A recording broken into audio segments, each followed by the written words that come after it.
everybody.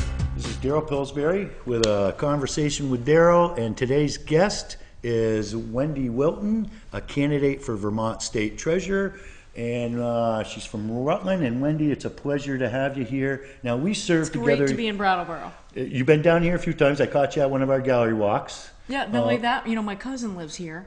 My mom's cousin, Anita Bobby. She used to work at the police department. Oh yes, we did talk. Oh, for crying out loud! That's right. We talked about that when you were here on.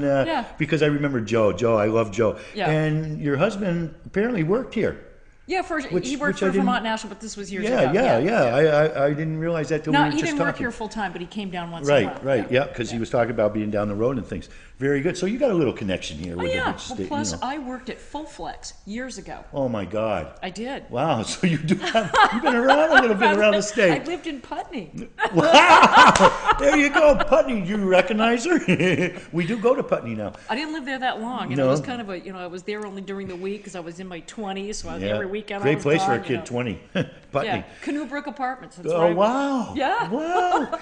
I remember those. I mean, so you're talking like in the 80s? Oh, yeah. Yeah. Oh, yeah. Yeah. So listen, you are now the treasurer for the city of Rutland. That's correct. And if I'm not mistaken, Wendy, when you took that job over, there was some financial difficulties going on in there. Oh, yeah. And it seems like today it's turned around. So let's just quickly, because we want a little bit of background, what made you decide to run for that? And then, and why? And how'd you end up doing such a good job?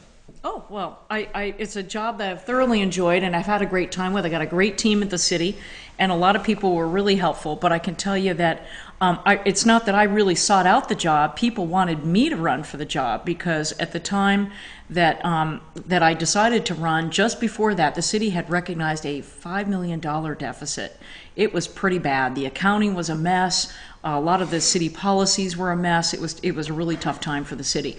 So my friends and neighbors said, hey, you know, you've got banking experience, you did a lot of business advising, you were in the legislature, and, you know, can you just take this on and see if you can at least turn it in the right direction? And it was my goal from the time I began there to take it from where it was to a place where we had financial strength and that our audits were clean. And we did achieve that last year. We achieved the first clean audit for the city in 32 years. And we had a fund balance of $3.8 million, of which $2.7 million was cash. Well, that's no small feat. It was good. And how long have you been the city treasurer there now? 4 years? About 5.5 years. Wow, you did that right after the legislature then. Oh, yeah, yeah. Oh, well, very good. Well, that's pretty good. And you are still, as of right now. So now, what made you decide to go for a statewide office? I mean, I know you got the experience in the legislature and stuff, but if you've done such a good job in Rutland City, why don't I want to coast and take up my golf game again? Yeah. Why would you want to go up? Why do you want to go to the State House, work year round, and do this? Well, you know, the problem that really happened in Rutland was all about a lack of transparency. There was no transparency. The board hadn't received a treasurer's report in years. They had no idea they had adverse audits. It's like they woke up one day and said, oh my God, we have a $5 million deficit. How did that happen? Yeah. That's deplorable, right? I mean, we would all agree that that's not the right way to run a town. So, you know, through the process, we made the numbers very transparent. As soon as those numbers were believable and we could start reporting decent information, we put it out. We put it out not only for the board, but also for the public. And that was the transformation that turned Rutland around. It wasn't just that we cleaned up the accounting and we hid our light under a bushel and we just kept it within the treasurer's office. We put it out for everybody. Transparency, you know, that was key. What I see happening at the state, which is why I'm running for this office now, is a complete lack of transparency. What worries me is that at some point, it's not a matter of if, Daryl, it's a matter of when we run into trouble at the statewide level because we're not being transparent about the state's finances. Just in the last year, the state has received a D- in fiscal transparency from the U.S. Public Interest Research Group and a D+ from CPPI, the Center for Policy Integrity. Neither of one of those is a passing grade, in my opinion. I think they're both failing grades, and we can do much better, and we should. Well, they both are failing grades. But now to the other side of that, I think I heard your opponent saying on the radio that they just got the Moody's and the other one there, I can't remember who the other guy are. S&P. Both just gave us the top rating. But those don't involve transparency. Those are strictly measures of financial strength and credit ratings, okay? They're two different things. But you Okay. know, I would argue that if the state is not transparent about its finances, we're going to end up in trouble with those bond ratings I someday. would be that. I'm for transparency. Look what happened in anyway. Rutland. You got to also remember the bond ratings are a look back. Yeah. They look at your history, and also the rating agencies are going to change some of their criteria going forward. They're going to become much more strict on is your government sustainable? Do you have commitments you haven't really taken care of, like the obligation to the retirees, the teachers, and the state employees? We got a big problem there. We had a $3 billion Yes, we problem do. We there. had that when I was The there. rating agencies are going to look much closer on this after this next year. Okay, this is a problem that we'll need to tackle, Okay, and the so transparency is a part of getting to the solution on that. now that's yes, and like I said, I'm for that. And when like I told you, I went to the Democratic headquarters, and your opponent was there, and she happened to mention the same thing: transparency. So She's apparently taken a must leaf be out the of way. my book. Okay, is that what it is? I think so. Because that seems to be the key word in this election is She transparency. hasn't done it though. I mean, we've gotten these grades within her tenure, and she's done nothing about transparency. I got to tell you about two other things. My campaign asked her in July for the list of contractors that do business with the treasurer's office, because we have a state statute that says that me, as a candidate for state treasurer, I cannot accept a donation from a company that does business with the treasurer's office on the investment or the legal side. Makes perfect Yep. sense. It took us 2 months to get that list. We asked, we followed up, we asked, nobody would call us back. There was no transparency from our office on this. That is bad enough. But then recently, another campaign staffer of mine asked through a Freedom of Information Act request, which you know how serious that is, right? About an overtime issue in the treasurer's office. There's one person that's gotten 1,000 hours of overtime 3 years in a row about a retiree project. And so we wanted to know more about that. No response. 2 requests, no response. Is that transparency? I would say even if my opponent is talking transparency, she's sure not living it with those scores that we have and these 2 experiences I've had with her office. So, what's the one thing, or more than one, but what's the ways you would bring about more transparency? Well, I think first and foremost, let's start putting the performance data on the internet. There you go. Yeah, let's put the budget right up on the internet so that you or me or anybody could go look it up, and we can understand how is the state spending its money and our money, and what are the priorities. And then the second piece to that is performance. How are we doing year to date versus that budget, say, twice a year, 4 times a year, something like that. Plus, I think another thing that the treasurer ought to be able to do as the CFO of the state is give sort of an executive summary for the benefit of the public and the lawmakers, so that, because you got, when you were a lawmaker, Hey, we're I a was citizen lawmaker, legislature. We're busy. I have You got a no full-time background job usually. And I have no background in Right. finance. You When- did, so we need to have the person who Exactly. knows. And one of the other things... You need some support and help in That's this right. job, That's right. So But you got to know that the support and help you're getting is the true numbers too. I mean, Right.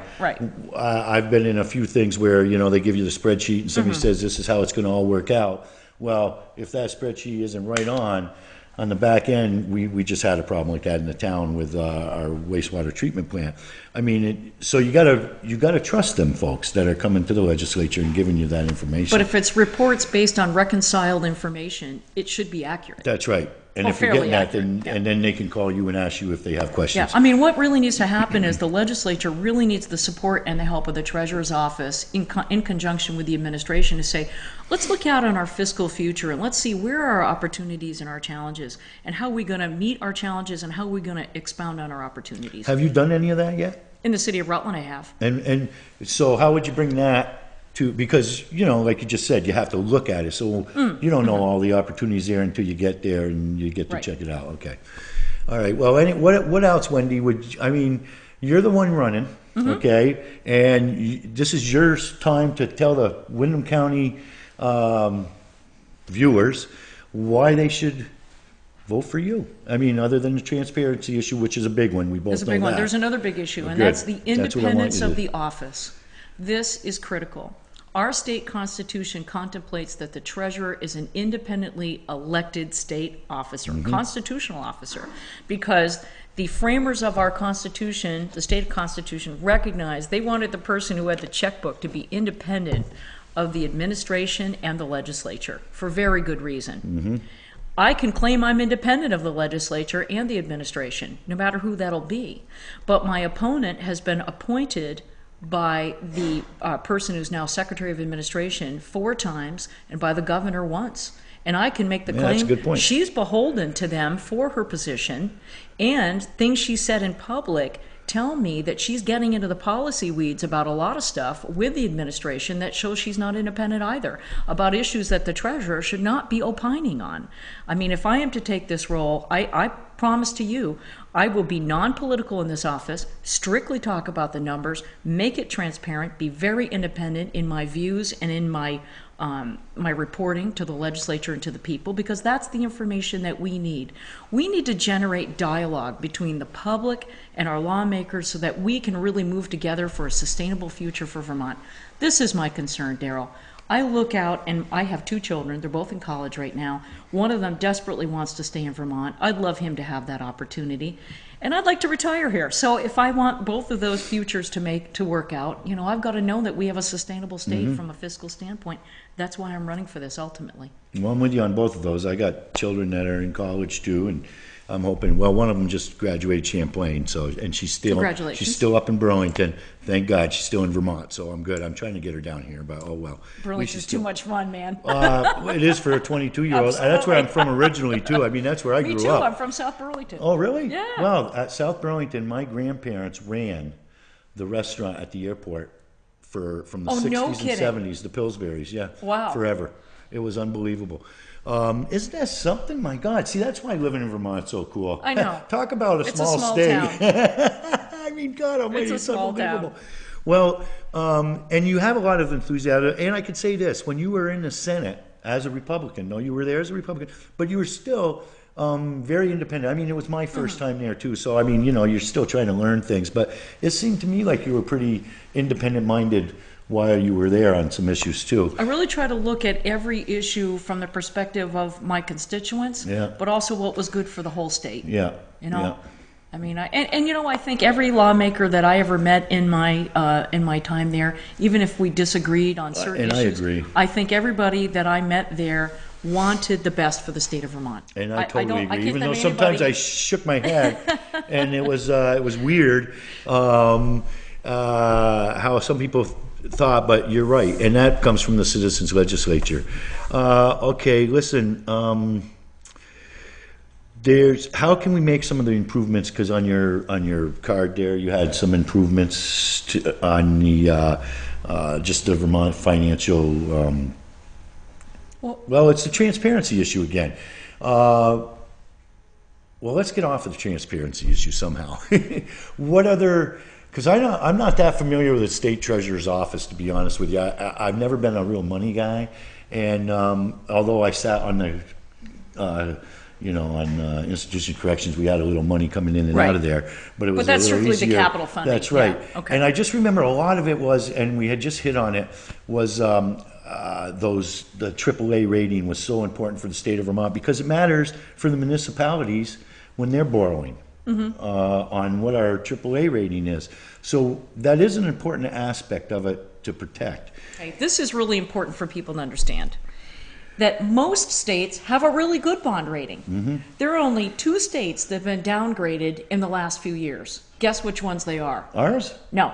Oh, good. California and Illinois. I mean, anybody who knows anything about the national scene and national politics knows those 2 states are an absolute mess. That's why I was glad you didn't say ours. Jeez.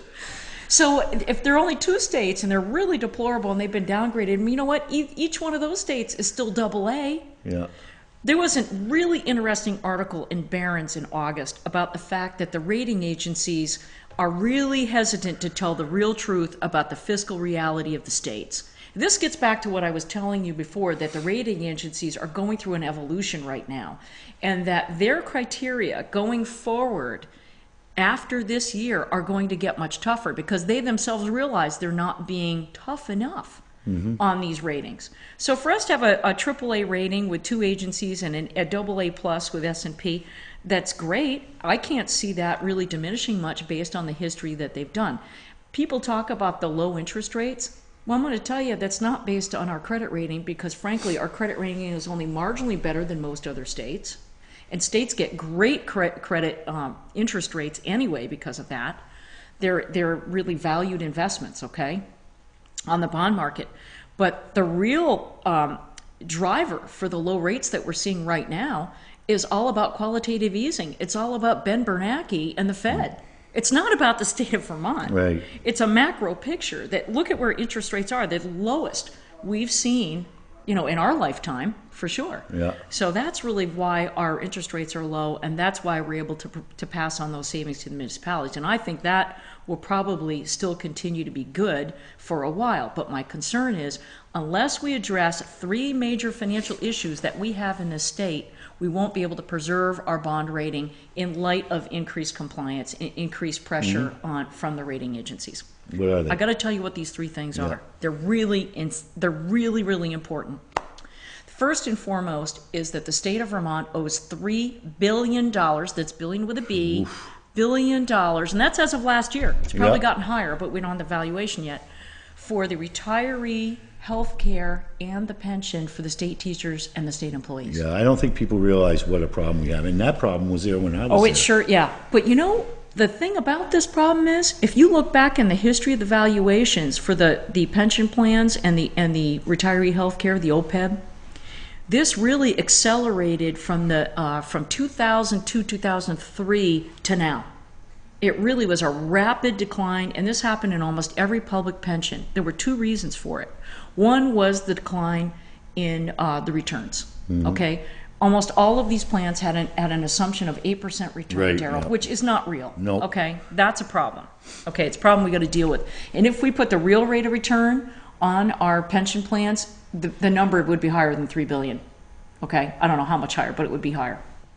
So that's a problem. But the other problem is that governments typically kick the can down the road and fulfilling those promises that they had made to those employees and not funding them enough to keep up with the requirement. Whether that was restructuring those pensions so both the employees and the employer paid in more, or they ended up giving greater benefits without making sure there was more money coming in. With a pension, you've only got two levers: the amount of money coming in, and you have an assumed rate of return, and the amount of money you got to pay out. I mean, those are the two things. So that's what happened typically. Vermont is typical. But for a small state where our annual budget is $5 billion and we owe $3 billion out there, wow. Yeah, that's almost awful. $5,000 for each man, woman, and child in the state of Vermont. If we don't fix this, this is a huge problem for our kids. This is a problem. It's a really huge problem. The second problem is that my opponent has said, oh, well, we'll take the $1.2 billion, which is the pension unfunded liability, and we'll pay that off like a mortgage over 25 years. Well, there's two issues with that. Number one, you're not fixing the systemic deficit that's occurring in that program by just paying it off, or paying off the old piece. You're not fixing the future to make sure that it's sustainable. But even worse than that is that there's no room in the general fund budget to find another $48 million. Your last year in the legislature, didn't you guys wring your hands and try to figure out how to make ends meet and close a $40-50 million deficit? Each single year we're looking at 40-50. This year we're looking at a $50 to $75 million deficit. So where are we going to find another $48 million on top of this deficit? In other words, we'd really literally have to find another $100 million almost to fill the gap on the deficit and provide the additional funding to pay off. How much do we have in the rainy day liability. fund? Do you have any idea how much is in that thing? I mean, we can't had it tell you back in right our offhand. day, and I forget what it was, but nobody ever wanted to touch it. I know there's a reserve, and it's Yeah. a really important thing to have. That's Yeah, it when is. I mentioned that the city of Rutland has Yeah. a positive fund balance, That's right. and we have cash. Cash, which is great if you have I mean- see, we have to borrow in this town no, I think now we finally got a cash reserve, but I remember sitting on the board and we had a blowout at one of our pipes, okay? We had to go out and get a loan for that because we didn't have any cash on hand This to gets fix to a it. really good point, which I want to follow back Beautiful. on in a Go. minute. But there's two other problems. One is the systemic deficits in the general fund. I mean, we've been relying, as you probably know, on federal money like the tobacco money Right. and the stimulus money to plug those holes. Last year, the legislature took that big, huge step of actually shorting the ed fund, therefore increasing property tax rates, to make the general fund whole. So we actually put it on the back of the property taxpayer. That's I how know, we that's balance the the general fund. that's our little, when we hide this. But this is the first time that got done, and that's a dangerous precedent, okay? The last thing that's a huge issue that the voters and the constituents are really unaware of at this point. Out of our $5 billion a year that we spend on the total global picture of state government, or we spend, or we have revenues that match that 5.2 billion, 40% of our revenues come from federal sources. Now, I don't know about you, but I'm thinking no matter who is in charge in DC, that the states are going to get a haircut, meaning they're going to get less money rather than more going forward. Yeah, and we are one of the states that we get count on quite the a bit. feds the most. We get quite a bit. And so this is really a concern, and we need to build a sustainable future knowing that. So where I think the treasurer can help in all this is really just about transparency. The treasurer is not a policymaker, but if the treasurer can bring that information to the consciousness of the legislature and they can be aware of that as they make those decisions, they can at least know where they are and know where we need to be in the future. And I think that that's a dialogue that's so important. It's so important for the folks out there to know this too. But let's circle back to the sustainability thing at the local level. Like you said, you had a major water and sewer repair had to be done. In Irene last year, the city of Rutland had $1.2 million worth of damage to our water system. I mean, our water system was down for 30 days because of what had happened. It was a crisis, okay? But the mayor came to me the day after the flood and said, we're looking at probably $1 million worth of damage up there at the water system and the reservoir. And, we hadn't collected taxes yet. Our tax due date was August 31st. The storm was August 28th. And I figured we'd be pushing off the due date, which we did. And he said, we're probably going to have to delay the tax collection. Are we okay? And I said, you have not a problem. If you need to shell out this whole $1 million today, you're fine. Yeah. You're fine. Because what we had done through the repair process in the city of Rutland in our finances, we built financial strength so that we had at least 1 month's working capital in the bank at all times. And our general fund is about 18 million, and you add another 8 million on for water and sewer, so you're talking about 26 million.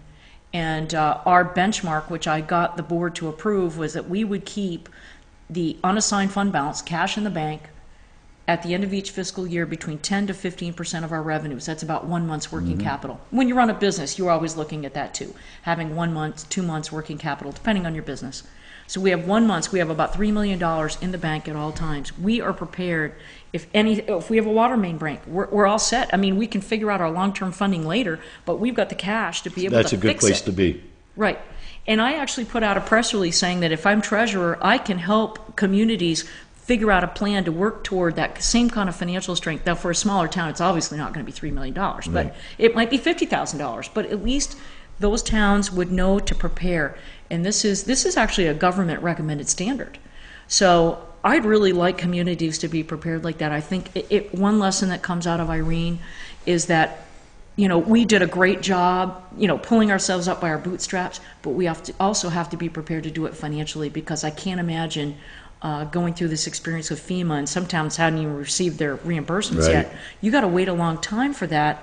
So if you've got a little cash on hand, at least you can get that first part of the project started and then figure out how to finance the longer term piece after that. But at least you can react to the crisis. Well, that's huge. Now listen, one of the things I did want to ask you is, you pick up today's paper, you got a lot of fraud and stuff going on. And today's auditor, Tom Salmon, said that he worked with you, his office, I guess, had worked with you on some of the fraud. Yeah, I was very pleased that Tom invited me to be a part of his team. He put together sort of a SWAT team, I guess, of people CPAs, people who actually had embezzled, which was interesting. Wow. Yeah. We're working with offenders to tell us how people do it and what are the motivations. I thought that was fascinating. I thought that's pretty brave of them. Well, I mean, obviously, one guy who worked with us a lot has turned over a whole leaf, but he recognized he was a CPA. Yeah, so that was incredible. Because, we're reading about that more and more and more all the time. It's just incredible to me. And that's the amazing thing about what we did in Rutland. Against a backdrop of all that stuff that happened around the state, Rutland reversed its fortunes, and we became very fiscally strong. So I was very proud of that. But I was you should be, because I think that's huge feather in Yeah, your cap, to be because honest a with big you. part of this was developing internal controls too, Yeah. Daryl, and making sure that we safeguarded the city of Rutland's finances as Yeah. well. So I was very pleased to serve on that committee with Tom and a whole bunch of other people, Don Keelan from Arlington and John Cushing, who's the clerk treasurer in Milton, great guy. So we really were able to provide some information to the legislature, and they passed a bill to strengthen audit in communities, which I thought was great. What it really asks is that communities, between their finance director or their treasurer and the select board, do a checklist of internal control so that everybody understands what the parameters are, and that they agree that they're doing it or they're not doing it. In other words, really just understand what's on that checklist, being honest about their responses, so that they can really look to the future and say, okay, if we got to tighten up, where do we do that? Mm-hmm. You know. Very good. Well, we're getting low on our time, and I know that you're going to be back in town again. I So am. for anybody who would like to hear more about what Wendy says or what she has to say, or you want to meet her, she can use your help down here in Windham County. So tell us when you're coming back to Brattleboro again. You just hooked something up. Tuesday, October 16th, I will be at the Brooks Memorial Library in the conference room on the 3rd floor, the community room. And from 5 to 6 o'clock, I'm going to hold a town hall about Vermont's fiscal future. We'll talk about a lot of the things that we talked about tonight, maybe in a little more depth. And certainly, I invite people to take a look at my website. It's wendywilton.org. And you can also follow me on Facebook. If you go to my website, wendywilton.org, and hit the Facebook icon, it will take you right to the Facebook page for the campaign, which is Wendy Wilton for VT State Treasurer. And everything, articles, endorsements, pictures from the campaign, all of that is on the Facebook, and I'm having a blast with that, absolute blast with that. So Beautiful. Yeah, I was talking with your husband on the Facebook thing, and that's what you got to do now if you're going to run for office. It's and I'm just not fantastic. into that crap at all. You know, It's great. you do need it, and it is great. It's the way we find out what's going on with our kids. I know. Because they all do that. My wife is on Facebook, so I get to see. Matter of fact, Joe in the back, he gives me so much grief because I'm just not. You know, it's to get me, it's still the hardwire phone. Now, listen, Wendy, first off, it's a pleasure to see you again. Same here. It was really, really It's great nice to seeing see you. you, Daryl. I'm glad you're still in politics and you're going for a higher office, and good luck to you. But now, one of the other things that I just wanted to say is, how's the state of Vermont? A little bigger than we thought, huh? Because the What's that? traveling around must be Oh, yeah. unbelievable. I mean, because really now you're in every little community, I Oh, would am I imagine, ever? everywhere. Yeah. And Vermont's a little bigger than you think, I isn't it? traveled a few roads I've never traveled before, and I thought that I'd seen most of them. So I was, because I always figured I probably have come pretty darn close to the 251 Club at this Yeah, point. I've come to the conclusion, and I think that's why we run, well, of course, we go with the feds, but that's why we have all our elections in November. The ones we have in March, man, I'm telling you, those potholes getting there has got to be a tough thing. Yeah. So, Wendy, again, thanks an awful lot for spending a little time with us, letting the people here that watch BCTV and watch the programs that I do get a little bit, more insight on what you've done and the incredible job you've done for the city of Rutland. Really, I mean, Thank you. It's been I fun. think that's. Oh, we're going to tell you one more thing about Go that. ahead. You still got another minute and a half. As a result of what happened in Rutland, and as a result of some of my efforts to advocate for local government in Montpelier through Tom's committee and other issues, last night I was awarded the Treasurer of the Year from the Vermont Municipal Clerks and That's Treasurers big. Association. It was such an honor. Last night at the Now, dinner. did your husband get to go to that? No. Oh, left him home for the dinner. You didn't get the dinner. He went to another dinner. Oh, all right. But I was so pleased to receive that honor from my peers. You should be. And it was just fantastic. It was a total Was it surprise. okay, I was gonna ask you if it was had no a surprise. idea. I'm sitting there at dinner, and Sandy Pisano from Dorset, who's the president of the organization, starts talking about, well, our next award for and she started describing, I'm like, oh my God, it was Well, cool. that's a It very was good. very That's cool. excellent. And good for you. You deserve it because really, you've turned Rutland around. Listen, come and visit Wendy on October 16th right here at the Brooks House, okay? Library, come on and check her out, what she has to say, a lot more information.